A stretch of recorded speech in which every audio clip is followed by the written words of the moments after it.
Point, मैं समाउ इस point पे कंप्लीटली एक मेरा डिफरेंट ओपिनियन, मेरा ओपिनियन है, जब शाहरुख खान और ये बड़े बड़े स्टार्स मीडिया का इस्तेमाल करते हैं अपनी पीआर करने के लिए कि देखो मैंने बच्चे की परवरिश करी, देखो मेरी पिक्चर जब हिट हो रही है तो पीआर इंटरव्यूज कराएंगे, जब इनको पिक्चर हिट होगी तो हर्ष टेलीविजन स्टूडियो में बैठ बुठा के अपनी मीडिया का इस्तेमाल करेंगे, ये प्लान स्टोरीज कराएंगे, एंटरटेनमेंट ब्लॉग्स और एंटरटेनमेंट जो आपके न्यूज़पेपर्स में एंटरटेनमेंट के जो पेजेस होते हैं, दीज आर ऑल स्पॉन्सर्ड कि ये देखो इसकी सिक्स पैक एब्स है, इसके बच्चा ये कर रहा है। आर्यन खान को अगर खान हटा दूं तो खुद की इंडिविजुअल तो कोई स्टैंडिंग नहीं है ना, उसने पिक्चर हिट करी है, तो ही which is logical because of his father's success he's getting all the publicity, so if there is wrong it will be questioned, and why shouldn't I question it? Because there is a higher level of public accountability which is expected from public personalities. That is point number one. तो ब्रिजमोहन जी, एक और चीज जो मानवी जी का मैं करना चाहता हूं, मैं कोर्ट की बेल हियरिंग पढ़ना चाहता हूं जिसके ऊपर जो एएसजी ने जो कंप्लीटली जो बात किया जा रहा है मासूम मासूम वाला पॉइंट,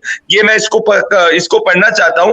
ये जो पॉइंट नंबर 12 है इस पे क्लियरली ये मेंशन किया गया, अगर आप पढ़ेंगे कॉपी की, अगर आप पढ़ेंगे बेल ऑर्डर की जो कॉपी पढ़ेंगे तो इसमें मैं पढ़ूंगा पॉइंट नंबर 12, इसमें क्लियरली लिखा है कि ही फर्दर की सतीश वानशिंदे ने आर्ग्यू किया था जितना भी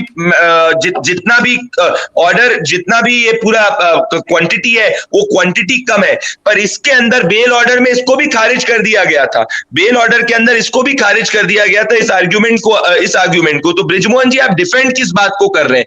जिस बात को कोर्ट ने, सुनिए मेरी बात, ये देखिए, ये मैं आपको पढ़ना चाहता हूं, एक सेकेंड, ये मैं आपका एएसजी अनिल सिंह का पढ़ना चाहता हूं जो उन्होंने लिखा था।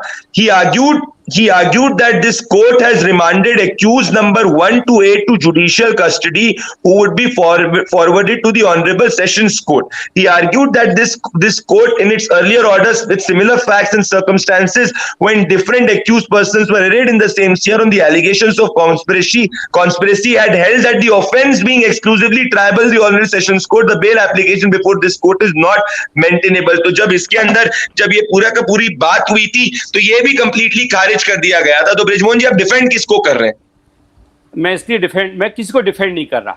मैं आपसे दो बातें कहना चाहता हूं सिर्फ, कि जिस आधार पर उन 6 लोगों को छोड़ा गया था उसी आधार पे किसी 7वें आदमी को पकड़ा क्यों गया? ये मैं इसलिए कह रहा हूं कि एनसीबी ने जो पहले दिन मेट्रोपॉलिटन मजिस्ट्रेट के सामने अपना एफिडेविट दिया है, जो अपने पेपर्स दिए हैं, उसमें उन्होंने क्लियर कहा है कि जितने लोगों को पकड़ा था उसमें एक्यूज नंबर 1 के पास कुछ भी नहीं मिला। एक दूसरा, एनसीबी ने अपनी पूरी वीडियो रिकॉर्डिंग पेश कर दी देश के सामने, जिसमें कि उन्होंने जो मटेरियल पकड़ा है उसको उन्होंने रख दिया। तो उनको वो वीडियो भी देना चाहिए जिन लोगों को उन्होंने उस समय पकड़ा था, उस समय की वीडियो रिकॉर्डिंग कहाँ है? अगर आपने जब सीजर किया उसका आप वीडियो रिकॉर्डिंग कर रहे हैं, वहां पे जिन लोगों को पकड़ा, जिस ढंग से पकड़ा गया, उनको आपने उसके बारे में क्या कहा? 2। तीसरी बात यह कि जब आप आज उन्होंने अपनी प्रेस कॉन्फ्रेंस में कहा कि हमने शिप के ऊपर से भी रिकवरी की है, तो फिर शिप को उन्होंने जाने क्यों दिया? क्या कारण था शिप को जाने का?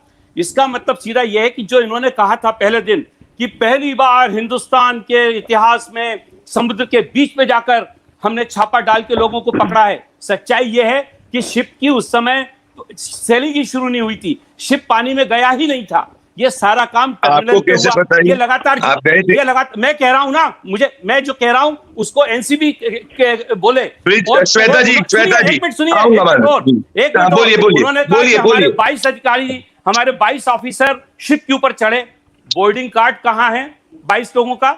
ऐसे ही चढ़ गए और कहते हैं कि 80 हजार रुपए की टिकट लेना पड़े। कहां से वो पैसा खर्च हुआ? 22 लोगों का खजाने से खर्च हुआ? थोड़ा बताए ना देश को।